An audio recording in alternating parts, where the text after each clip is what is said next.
everything she wanted, was told precisely what to do, and marshaled around like a puppet on a string. Maybe she would just snap that string. Yes. What first? Well, she'd done first already, by slipping away from the chauffeur. Now, what's second? The scarf and the shoes. Next? She couldn't con a bartender into thinking she was 21. She was 14 and had simply burst out, growing this past year.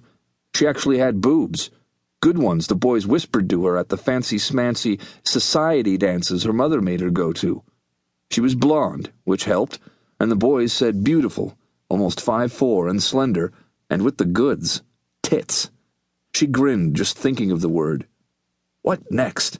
What the hell next? She smiled at the swear word. What the fuck next? Yeah, now she was getting there.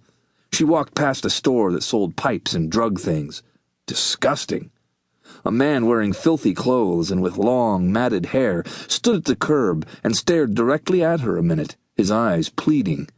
He held out his hand. She stared at him. She'd never seen a person so dirty, so vile-looking. Should she give him a $5 bill from her purse? Before she could decide, his face went blank and he sank to his knees. His eyes rolled up, showing just the whites. He gave a little cry, then slumped over, and fell half in the gutter. Another man, in clothes even dirtier, darted up, rifled the fallen man's pockets, grabbed an old billfold, and sprinted down the street. Nobody tried to stop him. Cynthia watched the little drama with wide eyes, amazed, surprised, a little shocked. Why hadn't somebody stopped the robber? She moved on, shaking her head. She'd never even seen people like these before. She stepped around 3 young Mexican boys with their dark hair, black eyes, shockingly handsome faces, and lithe bodies who were looking at her like they wanted to rip her blouse off and touch her breasts. She shivered. Cynthia caught the strong smell of cologne the boys wore. She passed them, and they muttered amongst themselves, glancing back at her. On the corner, she saw a girl not much older than she, wearing a miniskirt and a skin-tight blouse unbuttoned to her navel. She had on tons of makeup and even false eyelashes. The girl waved at men in cars, and when one driver pulled over, she leaned inside and talked to the driver. Those men must see almost all of her hanging out boobs. Honestly. Most of the men laughed, shook their heads, and drove on. The man in the next car that stopped at the curb talked with the young hooker. Cynthia saw the man grin and nod, so the teenage girl opened the door and slid into the car. A real live hooker. A real live fucking prostitute. Hey, she could do that. She could stand on the corner and wave at men in cars.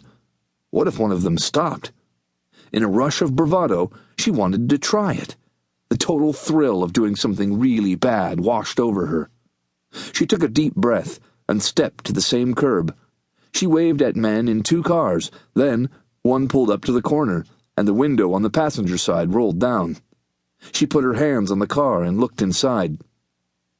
"Hi, baby, let's see what you've got," the driver said. She shrugged. "A modest hooker, okay? How much?" Cynthia nearly panicked.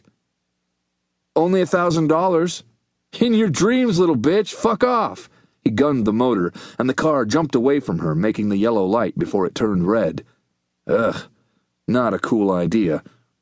Secretly, she smiled and stepped back on the sidewalk. She reveled in the freedom to walk along a strange street with the soft breezes of the ocean in her face, to watch the palm trees swaying, to follow the flight of a pair of curious seagulls. For a moment she was jostled aside as 2 girls only a little older than she ran past her and hurried up the street. 3 boys, who seemed the same age as the girls, ran after the 2 Chicano girls. She looked back at them.